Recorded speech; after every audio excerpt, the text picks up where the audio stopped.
Hi, this is Charmaine Ikach for Tailored Expressions, and today I have a quick tip video for you using the Quilted Cutting Plate. We had some questions as to what the best way to adhere all those little pieces are, and here I'm just going to walk you through what I do. So I take stick-it adhesive or any kind of adhesive sheet that basically makes anything you stick to it a sticker, and I cut it to size for the piece that I'm using. In this case, it would be the frame of the quilted cutting plate.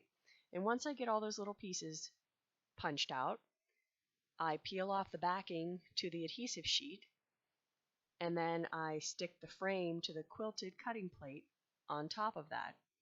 So now everything, all those little spaces in there are sticky. So it makes it a lot easier to stick all those little pieces in when you die cut whatever patterns you want to use on your quilt. So after I die cut the patterns, depending on what I do, here I just used all the same pattern, so I left them all in the sheet, and I'll either pick them up with a little quick pick tool and put them piece by piece into the slots. But if I'm using all the same pattern like I am here, I just lay that whole entire sheet over top of the frame that I die cut, and I push all those pieces through to the bottom and make sure they're all stuck to those sticky spaces.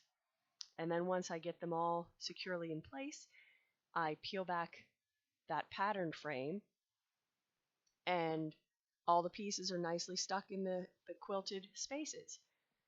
So there you have it. That's what I do, and hopefully that will be a simple and easy way for you to make your own quilted pieces. Thanks for stopping by, and have a great day.